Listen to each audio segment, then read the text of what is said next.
here in early June.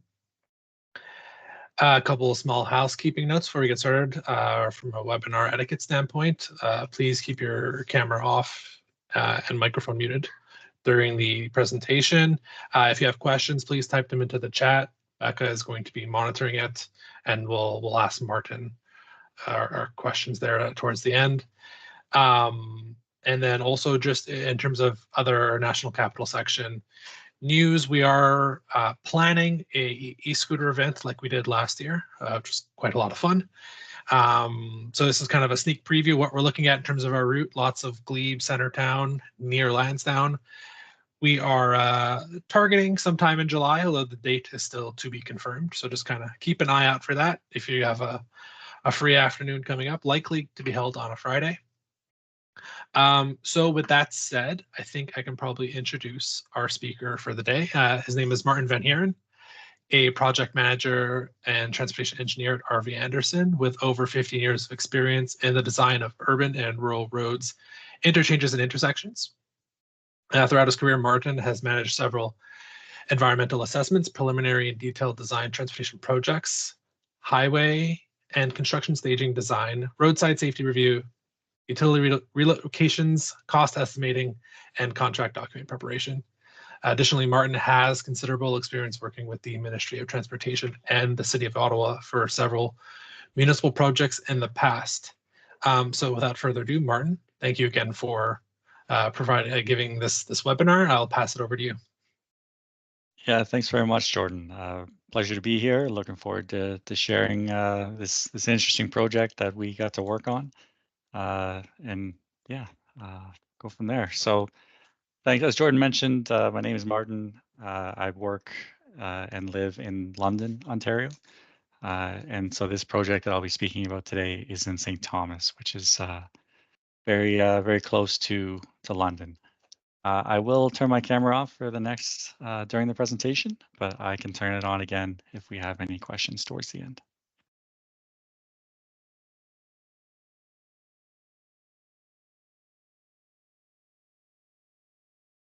So the project I'd like to speak to you about today is the City of St. Thomas Volkswagen electric vehicle battery plant. You may have heard about this one in the news. It made quite a splash when the provincial and federal governments announced a certain amount of funding for this development. I guess I'm here to speak towards some of the work that we did to prepare for a development that we didn't know what it was going to be at the time. And then I'd also like to speak to some of the design work that we did leading into the construction of this site that is actually under construction right now. We had a big project team to make this project happen. So I'm speaking right now to the preliminary and the detailed design. RVA, of course, led the design work, but we worked hand in hand with the City of St. Thomas themselves. EXP did a lot of geotechnical work, foundations work, excess soils work. CalDeets provided timely surveys, and we also had support from Parslow Heritage Consultancy for cultural heritage as well as archaeology work. And RWDI helped us with some noise and vibration study as well. I just want to be clear, this is for our preliminary and detailed design work strictly related to the development site itself and then Highbury Avenue. The city is working with a number of different consultants and they have a number of sub-projects because of the size of this development that they're putting together. So I'll touch on that towards the end of the presentation. For the rest of the presentation, I'll just focus on the work that RVA did. So as far as this presentation goes, we'll touch on what RVA has worked with the city leading up to the industrial lands development. I'll get into the grading and traffic studies that we did before anyone knew what kind of development might end up on these lands. And then I'll touch on the environmental studies that we did on the site and the work for Highbury Avenue and the widening that was required to service this site. So the city of St. Thomas itself, it's located in southwestern Ontario, about 30 minutes south of London. You can see London's right here on the map, and St. Thomas is here. This is Lake Erie, just underneath. Population about 43,000, and it's known as the Railway City. It used to have CN and, sorry, it still does have CN and CP go through. It used to have other railways come through here as well. And it's primarily a manufacturing town. They used to have a lot of big factories. There was a Ford plant that was just outside of Talbotville here for the longest time. Unfortunately, it packed up shop a number of years ago, so which left a bit of a hole in the manufacturing base for the city. So why is the city of St. Thomas an attractive location for development? Well, the skilled labor force I just mentioned, when Ford packed up, there were a lot of people looking for work, both in St. Thomas itself as well as in London. It does have proximity to the major highways here, so the 401, 402, and the 403. Now, again, recognizing I'm talking to an Ottawa chapter here, you can see on the screen the 402 heads straight to Sarnia in Michigan. The 401 here heads down to Windsor, and again into Michigan and straight down into the interstates. And then if you take the 401 this way for about less than half an hour, you'll hit the 403, which will take you to Hamilton and then on to St. Catharines and the Niagara border crossings as well. So good arterial connections to those freeways and international crossings, and then of course it does have good arterial connections up to those freeways as well. The site itself, which was here on the northeast side of the city, that the city was considering and developing, it had access to water and hydro and was serviced by the CN and the CP rail lines. So again, attractive to a potential developer. So the project history and the timeline here, back in March 2020, RVA was retained to complete a servicing study. And the idea was to determine the viability of this piece that we were just looking at in the northeast corner of the city, whether that was suitable for employment lands in the future. So we looked at the servicing itself, in terms of water and sanitary. We also looked at the traffic impact study for the area. And those studies concluded that these lands could be serviced and the existing road network, could handle the traffic demands for a site, roughly of the size you see on the screen. If I take it back one slide, you'll see this is a much larger size than what's shown in this one here. So the original study started quite small, and as you'll see as the presentation moves along, it ended up quite large. So following that initial study, we were retained again to prepare an update to the initial traffic impact study because there was a potential developer that was interested in this parcel of land that you see on the screen. Unfortunately, the developer walked away from that one.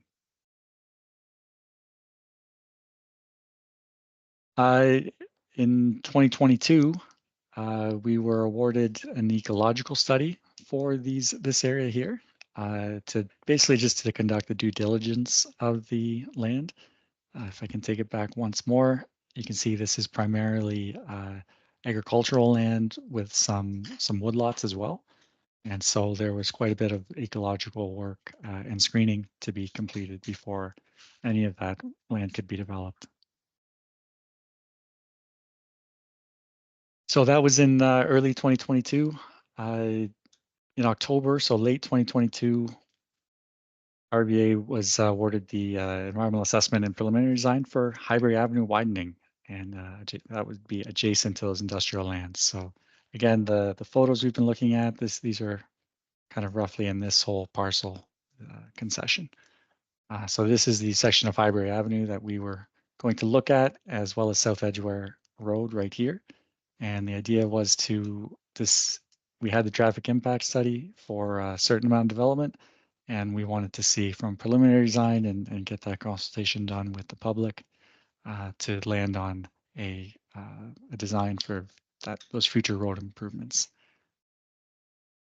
However, shortly after we started that project, the city urgently requested that RVA undertake a high-level grading feasibility study and another traffic study update to determine the viability for preparing a site for a quote major industrial development. So we didn't know really who that party was, though there were rumors even at that time that Volkswagen was interested, but no one at the city or anyone else would really confirm anything. So I'll just touch on some of the studies and the designs that went into some of that work. If the grading study, I'll get into. We have a major traffic study update, and then some of the ecological assessments, and then of course we had the actual preliminary and detailed design of the road improvements of Highbury Avenue and the roundabouts that we settled on for the intersections. So the grading study, I think, is interesting in its own right. This is, it's pretty close to a full concession of land here. Lots of different parcels, lots of different landowners. You've got a lot of agricultural happening. You also have just regular residential homes. And again, I mentioned those woodlots. So that that's rolling terrain in that area. So it was RVA's task to really look at what would be required to construct a flat level area for the construction of a large industrial building complex.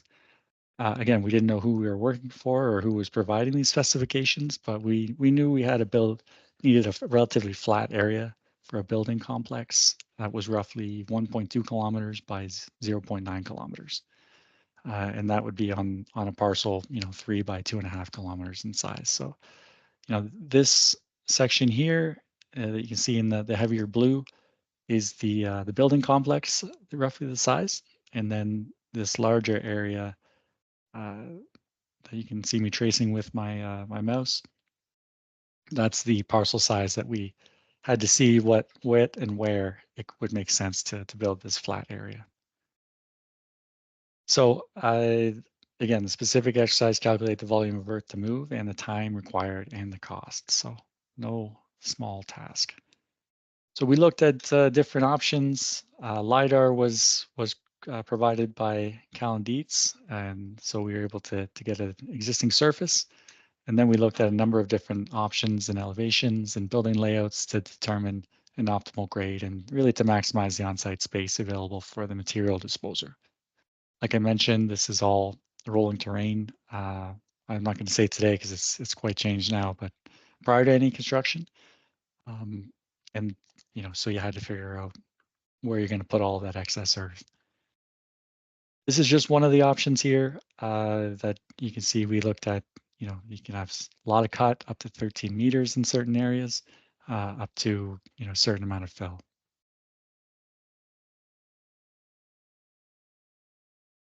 So the earth volumes that we looked at, they range from anywhere from about 4.5 to 15 million cubic meters of cut material to be managed, and then somewhere between up to 4.2 million cubic meters of fill was required. The level area of the site platform needed to have a specific soil bearing capacity provided by the mystery developer. So we weren't able to use native fill based on that bearing capacity. We'd have to bring in fill for those required areas. Unfortunately, that increases the amount of excess material that you need to truck off site. So really just adds to that cost of managing and or trucking. One other point here, those elevations were for that project site, they were very limited by the ability to provide rail access. There's a CN rail line that's south of the proposed site here. But the trains can't go up past a certain grade, profile grade. So you really couldn't bring that platform too high without seriously impacting the ability to service it through that rail line. So other considerations here, production rates for moving soil were provided by local contractors. We got in touch with a couple of them. And so we determined that disposal of material off-site was more than double the cost of managing the material on-site. So once we realized this, it led to the city acquiring additional property adjacent to the site we were actually looking at. And the main purpose was basically to manage those excess soils. So it was going to save millions of dollars to buy this land adjacent to the site versus trucking all of this excess soil offsite and finding a home for it elsewhere. So the final study, it provided a certain, it concluded that the development site was viable for, again, it's VW now, but at that time a mystery client's proposed use, and it could be constructed within the about a year, which is what the developer was looking for. Uh, Volkswagen conducted their independent study and they came to a similar conclusion.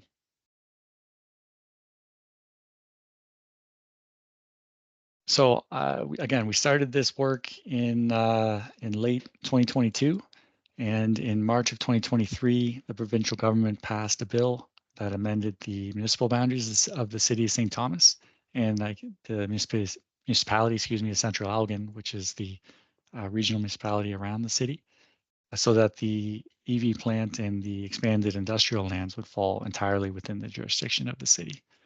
So I've mentioned the EV plant, and that was the mystery developer we were looking at for that grading study. The expanded industrial lands are really the additional land that the city purchased in order to save money on balancing that excess earth. So if the original site was something, in this area or in this area, this larger area was purchased to balance that earth. And that's what they're using for their expanded industrial lands. So they've been hard at work for the last year on this grading work, and it's essentially complete now. What you see there is from a couple of, I think about 2 months ago. That's the site platform for the future EV plan. So the site platform, in the end, Geotech was able to provide a recommendation that they could achieve the required soil bearing capacities with some of the earth fill, but using a granular beat cap. So that helped to mitigate some of those costs. And just for your own information and curiosity, the actual production rates for earth moving ended up being about 10,000 cubic meters a day. And they had a fleet of earth movers. You can see some here, more here, and even more here. So that was a lot of work that they did to prepare this land for the future plant. I will have a photo and a visualization later in the presentation, but each of these strips is roughly a production building. So there's 6 buildings, I believe, that they're planning, and so you can see the 6 strips here in this photo.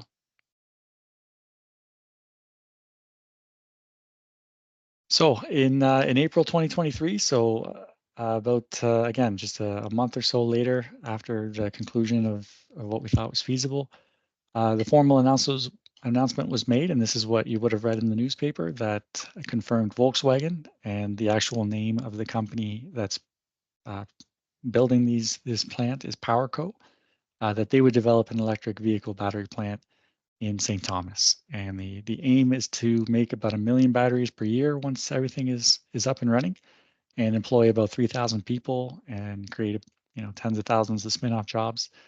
Potentially the largest EV plant in North America, though with you never know what's going to change. Lots of investment from Volkswagen itself, as well as the federal and provincial governments. And of course, the city of St. Thomas is putting in a lot of their time and effort to both get everything ready for this development, as well as ongoing kind of construction work as well. So the overall construction timeline, building construction is anticipated to start in in 2024, with production starting in 2025 and the full production in 2027. Now, that's the aim here, and we are, as far as building construction goes, in 2024, I can tell you that we're still on track for those timelines.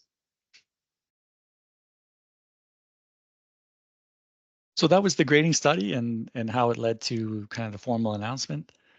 We also completed some ecological studies. Again, there were some woodlots on site. You can see the work that was being completed there on the right-hand side of the screen. on so they completed the ecological land classifications, they took breeding bird surveys, plant inventories, and then targeted surveys for certain species at risk. We did do acoustic monitoring for species at risk bats, which is always tricky unless you have that acoustic monitoring to know whether the bats are there or not.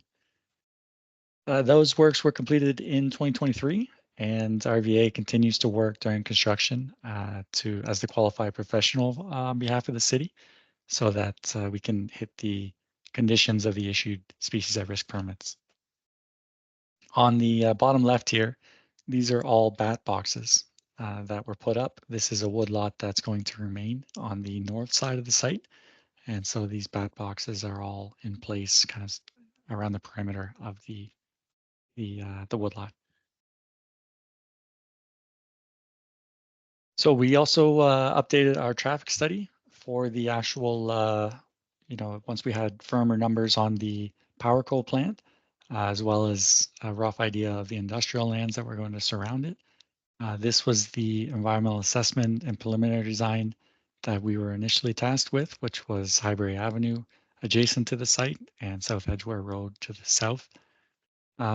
So yeah, one of the first tasks of that preliminary design and environmental assessment was to do a traffic study. And actually, Becca, who's on this call today, was a big part of that study. So we're actually going to have Becca present these slides. Yeah, Becca? thanks, Martin. So my name is Becca. I work in the Ottawa office for RV Anderson, and I was a big part of writing this traffic study. So I'm excited to present it to you guys today. So the objectives of this study was to review the existing operations of the road network. As you can see to your right, it's along Highbury and South Edgeware, and then follows South Edgeware and Centennial down to Highway 3 at that intersection.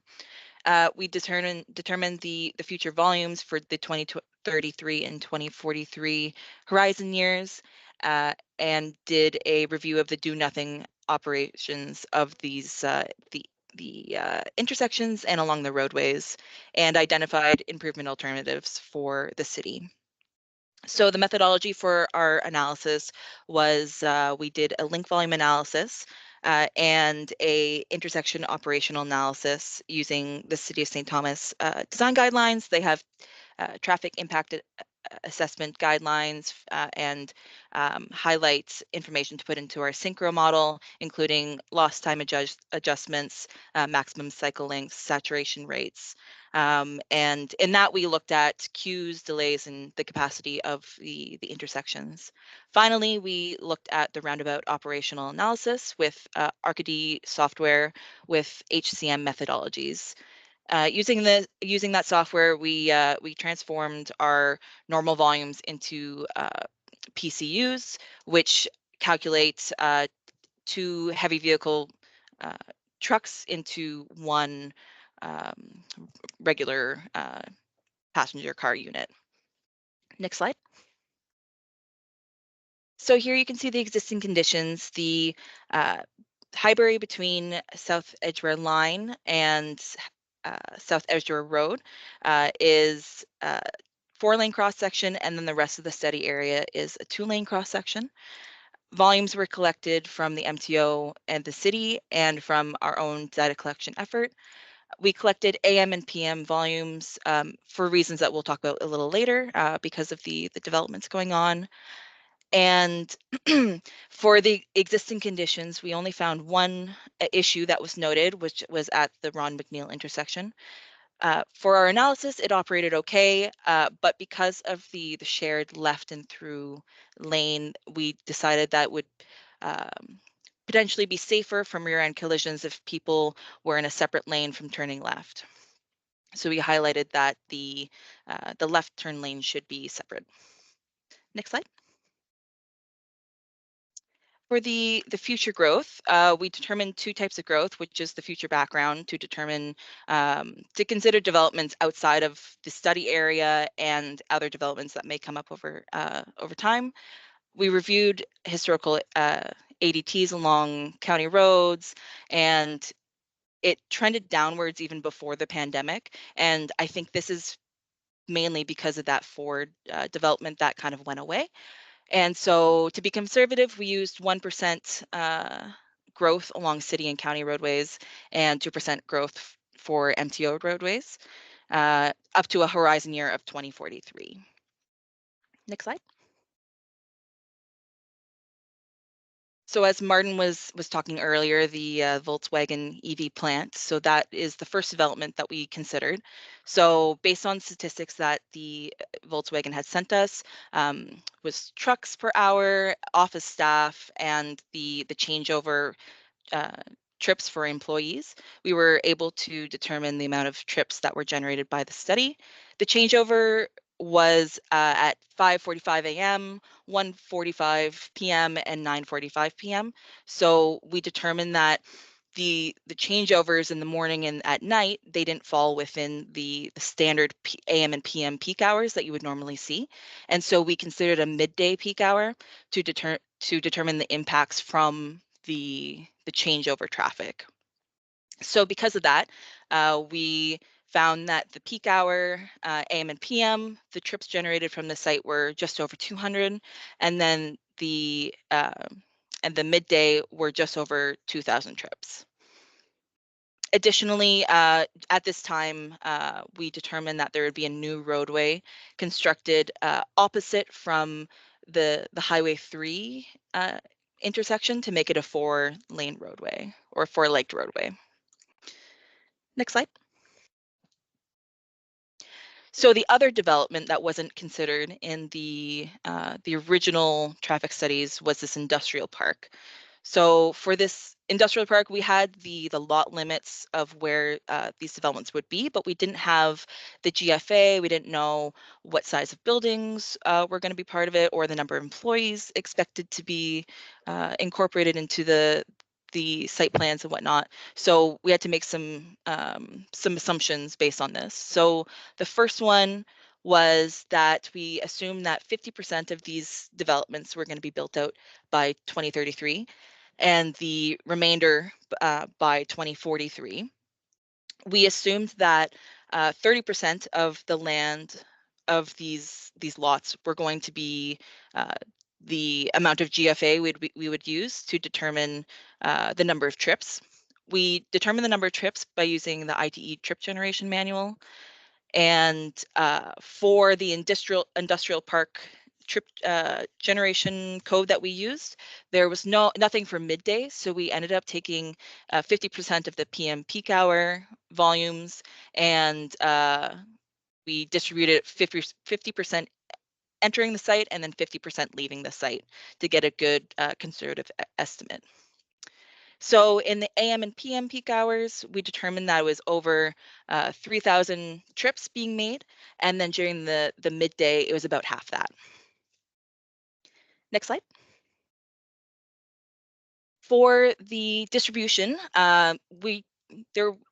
the City of St. Thomas doesn't have their own distribution models for within the city or leaving the city. So we took a few sources of data to try to figure that out. So the first one was the Transportation Tomorrow survey, which is similar to the city's OD survey to determine the distribution. Because there isn't any available in St. Thomas, the Transportation Tomorrow centers around Toronto, so St. Thomas being quite a bit outside of that, didn't have any data for that. So we found Brantford, which had similar characteristics. It's a smaller city, which it has a major city nearby, which you could expect that a lot of people would leave to go and work there. And so that would be Hamilton in terms of Brampton. And so we wanted to use this data to figure out how many people would be living and working in St. Thomas, and how many people would leave every day to go to more of a major city to go and work. So using this and the existing distributions and reviewing all the other municipalities and cities nearby, so you can see the map below is, you can see Windsor and you can see Sarnia, you can see all these small municipalities around. We use that to determine a blended distribution rate. Using that as well, we determined a truck route distribution using the goods movements route in the city. Next slide.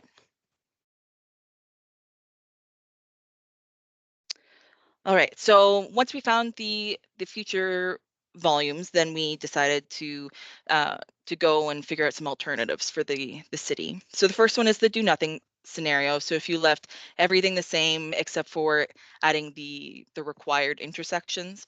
Alternative 2 would be the road improvements to Highbury and South Edgeware. So that would include widening the roads and adding any turn lanes as required. Alternative 3 includes everything in alternative 2, except we're going to include a extension to Highbury Avenue to the south. So that's the photo that you can see here. So instead of having South Edgeware curve turning into Centennial Avenue, we're actually going to extend Highbury Avenue and have traffic go straight down and to Highway 3 that way. And then alternative 4 is all of those. And then additionally, we did a roundabout feasibility for key intersections within the study area. Next slide. Okay, so this is the results from alternatives 2 and 3, kind of the northern part. So we determined that based on the new volume, the updated volumes, Highbury should be a 4-lane cross-section. Ron McNeil also should be a 4-lane cross-section, and the South Edgeware Road corridor should be a 2-lane cross-section, but with a center 2A left turn. The reason why we went for that is because they didn't require additional capacity from an extra lane, but the left turn lane there's a few reasons why that's a good thing to have. One, because it can take left turning vehicles out of the through route, and so it can reduce the delay along the main road. Additionally, with people leaving the main corridor to slow down and make a left turn, it can stop rear end collisions from happening. So that's why they wanted to include that there. And this is a good opportunity for that because they have a lot of accesses along this road, so it would be well used.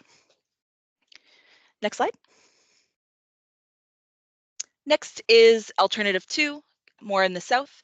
So that includes the Highbury and South Edgeware Road intersection and the St. Thomas Expressway or Highway 3 intersection with Centennial. So here you can see the proposed roadway that they have here. And so all of the roadways in this segment were proposed to be 4 lanes, and the proposed road and Centennial with Highway 3 intersection was forecasted to operate somewhat poorly in certain movements, overcapacity in some movements, and delays of over 80 seconds. And I believe it was the PM peak hour in the 2043 horizon year. Next slide. Okay, and then this is the Highway Avenue extension, which is alternative 3. So you have similar issues in the lower intersection with Highway 3, and then the upper intersection with Highbury Avenue and South Edgeware Road has turned into a T and or a 4-laked intersection, and you can see what the lane configuration would be there. Some issues with the Highbury intersection also were happening, so we ended up continuing our search into the roundabout feasibility. Next slide. So we did roundabout feasibility at 3 different intersections, and first we decided to do just a screening to figure out what size of roundabout would be best at each intersection. So minimum of 2-lane roundabouts at each location were determined based on the circulating and approach volumes. So based on our ARCAD analysis, we determined that the Ron McNeil intersection should have no bypass lanes, but a 2-lane roundabout. The Highbury and South Edgeware ones is the same. And then the Highbury and Highway 3 intersection will have a right turning bypass lanes at the north, south, and west approaches in the 2043 horizon year. Next slide. Finally, this is the preferred alternative for the whole study area. So it's a kind of a blended alternative based on the previous analysis and the previous alternatives. So we include the roundabouts at the 3 key intersections, the widening from alternative 2, and the Highbury extension from alternative 3. Yeah, that's it. So for the traffic study, I'll pass it back to Martin. Yeah, thanks, Becca. So with the traffic study and completed, we had a better idea of what kind of improvements were required and to be designed and constructed in order to support the EV plant as well as any of the surrounding industrial developments. So in early 2023, the city did expand the original preliminary design and environmental assessment to include the the Highbury Ave to Highway 3 extension. That's this section here. So we were already studying kind of this section as well as Centennial Ave down through here. And so it was just added in this extension. That was the result of that the traffic impact study. So the final design here that we ended up with, you can see on the screen for preliminary design. It included 3 major multi-lane roundabouts and 2 signalized intersections. That's this entrance here into the PowerCo site, as well as here at Dennis Road and additional existing industrial within the city of St. Thomas. I'll take this slide just to speak to some of the interesting points on the transportation design and kind of the detail design here. So the major multi-lane roundabouts, so these are, again, they're all multi-lane. These 2 are able to handle WB20 trucks through the roundabouts themselves, though they won't stay in their own lane through here. This one here is a bit larger, and it actually, the larger trucks, the WB 20.5 trucks, that's the MTO version, can stay in their own lane as they traverse this roundabout here. As far as the widening of Highbury Avenue, so Highbury Avenue used to be a 2-lane road, kind of former county road, so it had pretty significant shoulders. We widened that to the roughly a 5-lane cross section. So that's 2 lanes in each direction plus the center combined left turn lane. So that was our task. And so we looked at, do you widen to the east, to the west, and in general ended up widening to the east for the most part, which avoided a number of utilities. There's unfortunately a number of major Hydro One kind of facilities in this area. There's a large Hydro One station right here. And then so with that comes a number of large scale utility poles through the corridor. And then there was a pretty high pressure number of gas lines along this corridor as well that were needed to be accounted for in our design.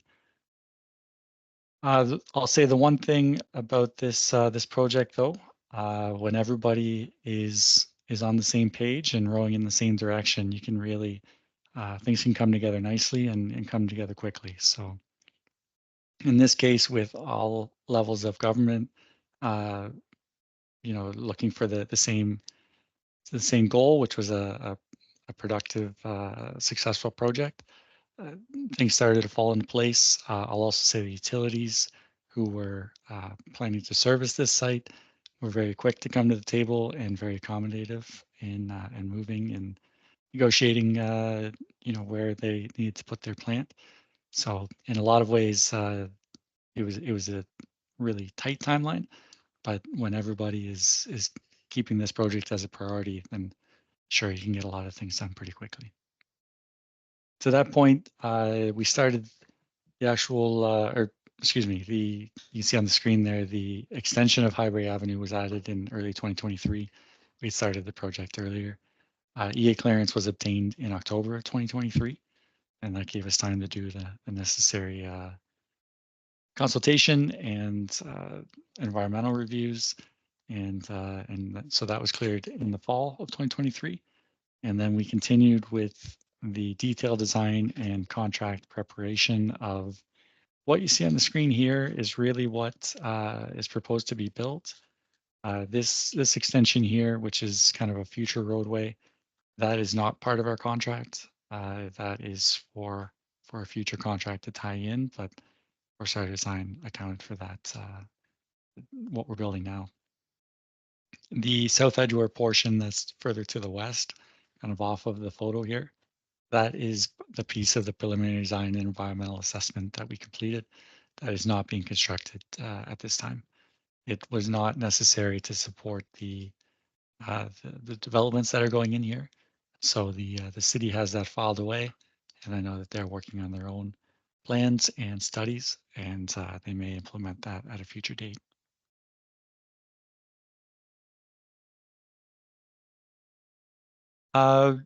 One other, just looking at, sorry, just checking the time, seeing how much more time we have together, and thinking about the amount of slides here. One other piece of interesting information. This is existing corridor. You know, it is a former county road. However, with the 5 lanes that we are trying to build here, there was not room for any sort of active transportation along Highbury Avenue itself. And so what the city did instead was they have a active transportation crossing at Dennis Road. And I understand there's a future connection off into the power site, excuse me, the development site. And then we also added a multi-use trail along South Edgeware here. So that's how it'll connect to the city itself. And then Burwell Road, which is the next arterial road to the west, that has active transportation on it. So that's your north-south corridor, and then you'll have 2 east-west corridors as well for cyclists and other active transportation. Another interesting piece here in 2023, the city did hold a public art competition for artwork in the center of the roundabout. I know that there's different design viewpoints, excuse me, on what to do in the center of these roundabouts, whether you put, you know, more landscaping or less, or you know, you need some visual obstruction to help drivers note that they have to slow their speed and divert their path. But you also need to maintain sight lines for, you know, around the roundabout as you're traveling at speed. So the city has other roundabouts in their region, and they have artwork at those other ones as well. Excuse me, at one other major one. And so for the 2 roundabouts that are within the city, the 2 winning proposals are shown on the screen. So you've got a dandelion here called Thrive in the South Edgeware roundabout. I understand the dandelion is a symbol of grit and perseverance. And you also have these fading memories here in the Ron McNeil roundabout, which is, you know, it starts out with a solid kind of barn, and it slowly starts to fade to this side where you can see through the barn shape. So again, lots of agriculture in this area, and that's kind of changing as well. This is a big project. I mentioned that right off the bat, and I just wanted to share how big that is and all the different parties that are involved. You can see in yellow here, this is the study that we've been talking about today. And this here in the solid blue is the original employment lands that we studied way back in 2022. But it's grown a lot since then, and that's what a major commitment from a major manufacturer will do. In the dash blue, that's IBI. Arcadis has been working on that with Infrastructure Ontario, and RVA continued to do their species at risk and ecology type work.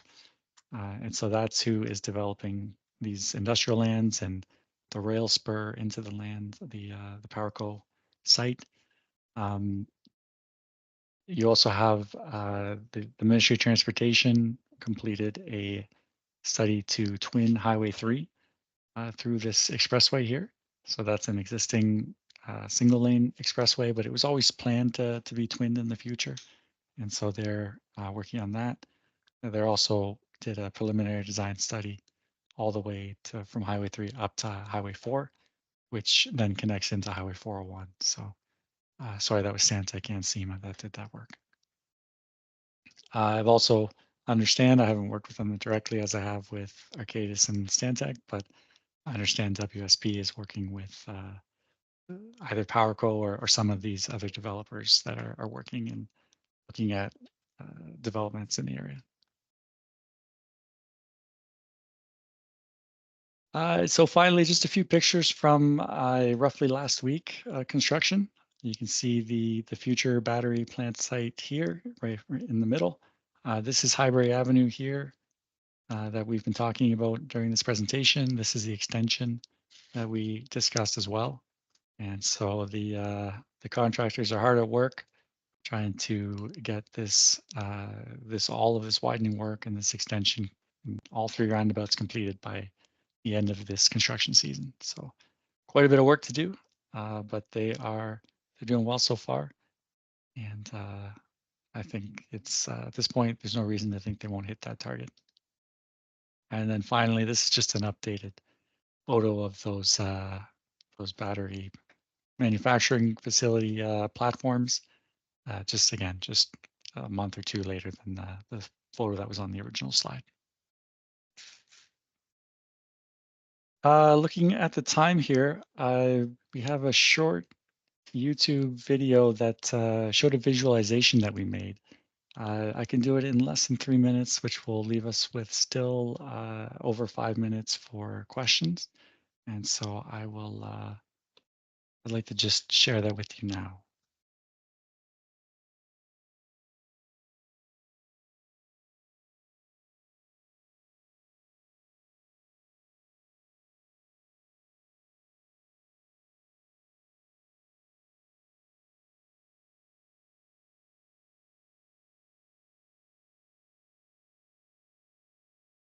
So can you hear the sound on this video? No.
And so, yeah, there's a quick video. I don't want to take too long there. It is on YouTube, and we're able to share that link if you're interested later.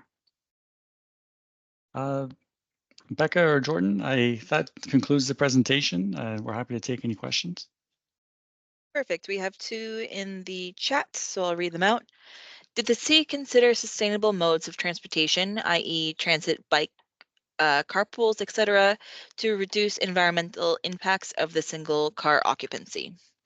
And there's a second part after. Yeah. So the city did consider it, and that's where we made some changes for transportation. I mentioned that in the presentation. The transit in St. Thomas is not as extensive as it is in other cities. And so at this time, I don't believe there's any accommodation for transit services. But yeah, they did make sure there was an active transportation connection to these lands. Okay, perfect. And the second part was what percentage of future workers would travel to the plants from St. Thomas? And I can actually take that up. I pulled up my spreadsheet here. So based on our assumptions, we assumed about 55% would travel between St. Thomas and within the city to the power plants. The next question is for traffic distribution. Was there consideration given to dynamic modeling rather than comparing to other municipalities? To answer that question, we didn't look at that. We were working with the city to kind of nail down these distribution rates. And so for that reason, I think that we just kept them pretty static. But we did consider the changing road network over time as the developments got built. So it did change slightly based on the routes that were available, but we didn't do specific dynamic modeling. And does anybody have any other questions? Feel free to unmute yourself and ask if you have one. In terms of standing excess fill, the adjacent lands, is there any thought to like landscaping features? For example, Napa College in Welland, they constructed a series of berms around college and just covered them completely in trees, and even put kind of like a hiking trail through that area. And they said that it actually helped reduce winds, hitting the building, which I believe helped with certain types of energy costs. Or I don't know all the specific details, but just wondering if any consideration is made for that kind of landscaped berms surrounding the site. Yeah, that's a good question. And so just one caveat here, the detailed design of kind of that final industrial site was completed by others. That was work completed by Arcadis. However, I can tell you, I drive by this site regularly for construction meetings, and there are a number of large berms, certainly on the north side of the site and on the southeast side as well. So I couldn't tell you about any plans to landscape them in the future, but I can tell you that our ecologists are working with the city on compensation habitat for some of these as part of the species at risk permits. So yeah, I believe one of those is for the bats. I think I saw. Thank you. Any other questions? There may have been one more in the chat as we were talking there. Oh, I missed it. You're right. It would be interesting to see a large employer like this come forward with their own employee shuttle service, similar to other large industrial developments across Canada, despite the fact that this is built very close to St. Thomas. Yeah, that's a good comment. Yeah.